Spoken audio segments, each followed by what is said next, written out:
आगरा में धूमधाम से मनाई गई अंबेडकर जयंती। भव्य शोभा यात्रा में उमड़ा जन सैलाब।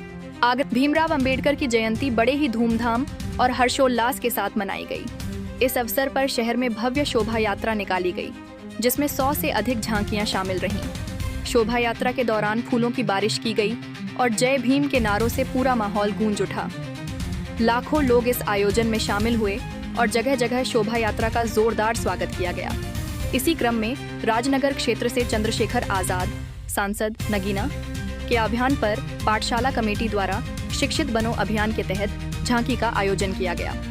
कार्यक्रम की शुरुआत बाबा साहब की प्रतिमा पर माल्यार्पण और केक वितरण से हुई।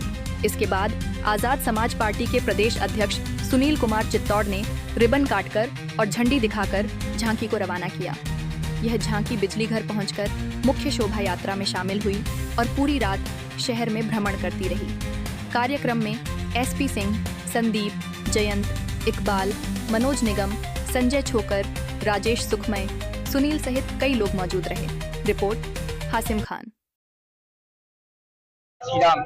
जैसा जी आजाद समाज पार्टी काशीराम के राष्ट्रीय अध्यक्ष एवं लोकसभा नगीना सांसद एडवोकेट भाई चंद्रशेखर जी के आदेश अनुसार भीम आर्मी पाठशाला खोलने का जो आदेश दिया, उसी के तहत हम लोगों ने आगरा में भीम आर्मी पाठशाला चलाने का काम किया, जिसके माध्यम से आज हमारी 1 दर्जन से ज्यादा पाठशाला चल रही है। और उसी पाठशाला के लक्ष्य को शिक्षकों के तहत आज हमने सभी पाठशालाओं के अपने कार्यकर्ताओं के साथ, अपनी टीचर बहनों के साथ में एक झांकी का आयोजन किया गया शोभा यात्रा में डॉक्टर भीमराव अम्बेडकर जी की 133वीं जयंती के उपलक्ष्य में। मैं गंगाराम नगला के सभी बुजुर्गों का, नौजवानों का धन्यवाद करता हूं कि आप लोगों ने बहुत ही भव्य कार्यक्रम किया है। बाबा साहब की झांकी भी निकलवाई है, प्रतिमा भी लगवाई है, बहुत लाइटिंग की। और बाबा साहब से हम लोगों को प्रेरणा लेनी है कि बाबा साहब ने हमको समझाया है कि हमें शिक्षित बनना है, संगठित बनना है और अपने हक अधिकार जो संवैधानिक अधिकार है उन्हें लेने के लिए लगातार संघर्ष करना है।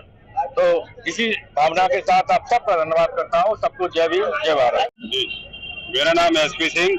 मैं समाज सेवी हूँ और बहुजन समाज के हित में कहीं न कहीं जहाँ भी मौका मिलता है कुछ न कुछ काम करता रहता हूँ। बाबा साहब ने अपने जीवन में बहुत सारे अनुभव किए और अनुभवों के आधार पर कुछ उन्होंने अपने मूल मंत्र बनाए, जिनमें सबसे पहले मूल मंत्र था शिक्षित बनो, और दूसरा था संगठित रहो, फिर तीसरा था संघर्ष करो। अपने अधिकारों के लिए संघर्ष करना भी जरूरी है, क्योंकि बहुत से अधिकार बिना संघर्ष के मिलते नहीं है। लेकिन बाबा साहब ने जब देखा कि ये तीनों मूल मंत्र इतनी तेजी से काम नहीं कर रहे हैं, इनसे बदलाव ज्यादा नहीं आ रहा है, तो सबसे लास्ट में उन्होंने एक मूल मंत्र अपना और बनाया था, जिसमें उन्होंने कहा था कि जिस धर्म में तुम्हें सम्मान नहीं मिलता है, जिस धर्म में तुम्हारी इज्जत नहीं है, उस धर्म को लात मार दो।